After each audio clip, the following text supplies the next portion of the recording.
He ran the Clinton investigation, he runs the Russian investigation, and he hates the president. But your report says while his bias cast a cloud, it didn't impact final decisions. Is that accurate? Bias is all the way through this, and I'm sorry that you were not able to see that. In this country, we cannot live in a world where unelected people at the FBI get to shelter someone who I believe was actively working against the president. What is more textbook bias than prejudging this investigation before it's over and this one before it begins?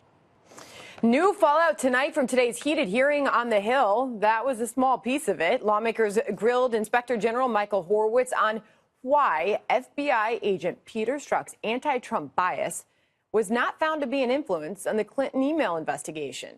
And tonight, Strzok is responding, saying those lawmakers are actually the ones who are biased. A short time ago, his lawyer releasing a statement saying in part, quote, all of this seriously calls into question the impartiality of the disciplinary process, which now appears tainted by political influence. Instead of publicly calling for a long-serving FBI agent to be summarily fired, politicians should allow the disciplinary process to play out free from political pressure. Here now exclusively, Congressman Bob Goodlatte and Trey Godwy, who chaired the two committees that questioned the IG Horowitz today. Thank you to both of you and for your time tonight. Congressman Godwy, I'll start with you first. I know that that is the first you're hearing of Peter Strzok's attorney and that letter responding today. I hope he says that when he comes before Congress. I hope that is his defense, that he's a victim. This is the same guy that said his fellow citizens, he could smell them if they were Trump supporters. This is the same guy that said the election should be 100 million to nothing. This is the same guy who sleptwalked through the Hillary Clinton investigation, but then woke up and got real excited at the prospect of ending the Trump campaign or ending the Trump presidency. I hope to goodness that he comes to Congress and next week, and that's his defense. Congressman Goodlatte, it's a pretty unbelievable statement that says he is the target of unfounded personal attacks, political games, and inappropriate information leaks. There is absolutely no question that all across our two committees, members on both sides of the aisle acknowledged how appalled they were by the statements that he made, and many acknowledged that making those statements using government offices and government equipment is highly inappropriate, and it clearly reflected upon the distinction between these two investigations where his bias shows through clear and clear. But in any event, I agree with Trey. We want to have him before the committee. He has now indicated that he would come voluntarily, but he has not pinned himself down on when. So we are imminently going to issue a subpoena to him to appear next week.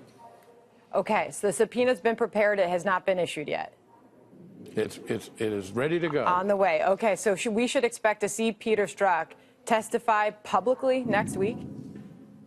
We're still open to working with him, but he needs to understand that he has to do it on our timetable, not on his. So if he's going to appear voluntarily, his lawyer better contact us right away because the subpoena is coming. Well, I think he'll hear that message loud and clear. And Chairman Godwy, you talked a lot about the timeline of those text messages today. And then the big news that the IG is now confirming that they're looking into whether or not this FBI agent and his bias, whether it impacted the launch of the Russia investigation. That is a big question. Did it? Well, it's the seminal question. If you look at the chronology, of course, in late July of 2016 is when the Russia probe began. And you're not 2 weeks into it before Peter Strzok is saying we'll stop it, with the it being the presidency. We're not 2 weeks into it before he's talking about an insurance policy to make sure Donald Trump is never the president. So keep in mind, he's 2 weeks into an investigation, and he's already talking about impeaching the target of his investigation. They hadn't done anything at that point. I mean, 2 weeks, the paperwork's not even processed, but yet he's already reached his conclusion on what the outcome of that investigation is. Fast forward to when he's put on the Mueller probe, and he's talking about how important this is and how momentous it is, and he's got to fix and finish what he started with the Hillary Clinton investigation. I have never, in 20 years being a prosecutor, seen a law enforcement agent with this amount of animus and bias towards a target, and I hope and pray he comes next week and portrays himself as a victim.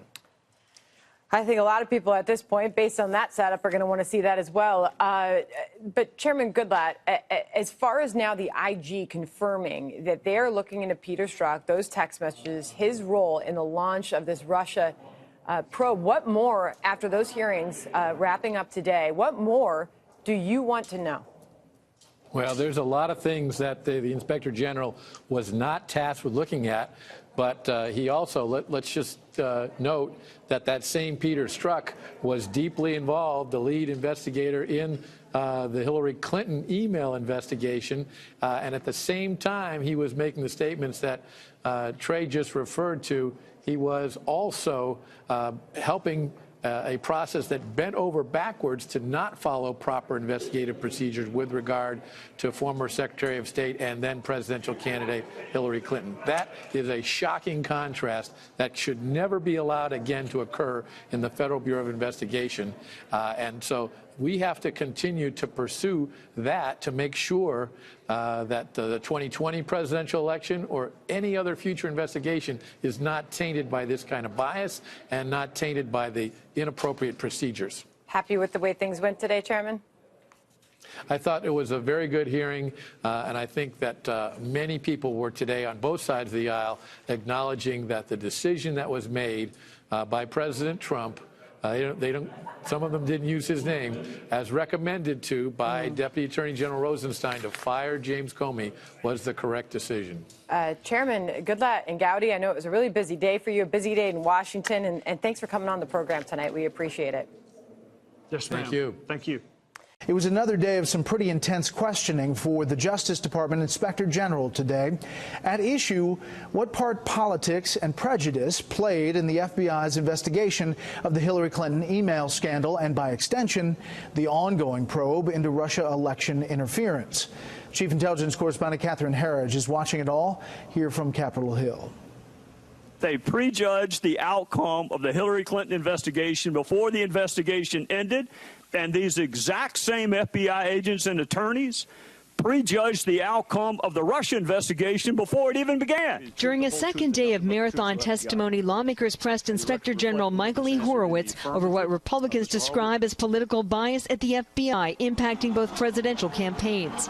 They point to a newly discovered August 2016 text between FBI agent Peter Strzok and FBI lawyer Lisa Page saying they would stop Trump from being elected. I wonder who the we is, and the we'll stop it. If we can go through a couple of them, or the broader or a broader group beyond that. We have found 3 additional FBI agents. And some transition to the Russia Special Counsel investigation. Do they still work for Mueller? That's my understanding is no. In July 2016, Agent Strzok also pivoted from the Clinton emails to collusion. Do you believe the political bias shown by this text had an effect on the initiation of the Russia investigation? That's a matter we've got under review. Horowitz testified a 4th forensic review of the Strzok-Page FBI phones uncovered the explosive text in May. Congress wasn't immediately notified. We sent it to the Office of Deputy Attorney General and... So Mr. Rosenstein.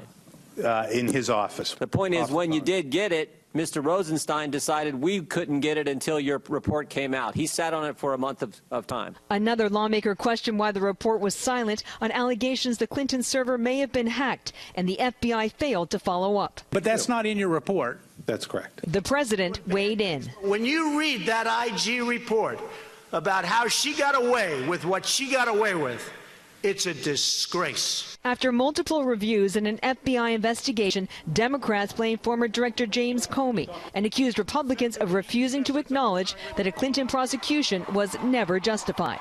All their howling about lock her up was bogus. It was baseless.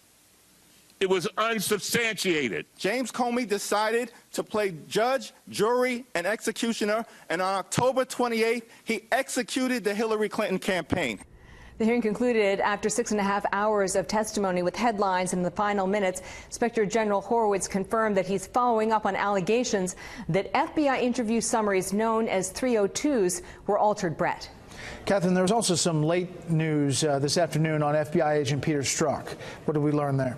Well, in a statement, Strzok's attorney confirmed to Fox News that his client has been fully cooperating with an internal FBI review, which included recently being escorted from the FBI building. The statement also said, at least for now, Strzok remains an FBI employee, Brett. Okay, Catherine, thank you. DOJ Inspector General Michael Horowitz facing off with lawmakers again today over his report on the Clinton email investigation. Republican lawmakers pressing Horowitz over revelations of FBI bias. They prejudged the outcome of the Hillary Clinton investigation before the investigation ended, and these exact same FBI agents and attorneys prejudged the outcome of the Russia investigation before it even began. Do you believe this text shows political bias? I think, as we found, it clearly shows a biased state of mind. February and March of 2016, Peter Strzok said, Trump's abysmal, Trump's an idiot, he's a bleeping idiot, Hillary should win 100 million to 0. Sounds to me like he hates the president. His text messages would certainly leave that as the implication. Horowitz confirming to Congress he's investigating whether embattled FBI official Peter Strzok anti-Trump bias factored into the launch of the Bureau's Russia probe. Strzok's lawyer is also firing back against criticism, saying his client is not a conspirator, but instead, ready, a patriot. All right, Kimberly, we're just getting word from Strzok's lawyer. Apparently he's been escorted out of the FBI office building today. Well, I hope after listening to Trey Godwy today that he speed dialed the best Washington D.C. defense lawyer, and I mean that seriously, because if you listen to Trey earlier today, it was quite compelling and persuasive. He was quite insistent and really fired up about the whole thing. And when I was listening to him, it's like, wow, he's really kind of made the case against not only Strzok but Comey, and McCabe. And Page, and it's bad. I mean, it's really bad for the United States, bad for the FBI, the system of justice. And, Trey Godwy kept making the point, there can be no fairness in the process with this level of inherent bias. Very, very biased. And we're now learning that there were more FBI agents who were sending anti-Trump texts, and one, maybe two of those lawyers wound up in the Mueller team. Dana? I mean, this Mueller team is just packed full of these people at this point, and they were removed for anti-Trump tests by Mueller only 3 or 4 months ago, though. Yeah, can I tell you something? Yes. I didn't follow that particular piece of it because I was following immigration all day. I did note that today Catherine Herridge said that Peter Strzok could actually willingly testify in front of Congress by the end of the week. That'll be possibly. big. So yeah, I will pay attention to that, I promise. Okay, I think we all will. Greg, what do you think about the IG hearing? Well, first of all, I believe that Strzok's texts are more incriminating in terms of conspiracies than anything in the Russian collusion thing. I was trying to think about this. What would be comparable to writing "Stop Trump"? Would be Trump texting, "Call Putin. We've got to stop Hillary." That would be the smoking gun. But the big story to me is always going to be Trey Godwy's ever-changing hair. I knew it. He's like Martin Landau in Mission Impossible. He has a suitcase full of sideburns and goatees, or like he's in The Americans. It's like he's got to go somewhere. He is a Russian agent.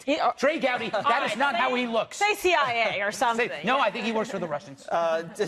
He's a national man of mystery. And by the way, He is. I think the beard is very becoming, although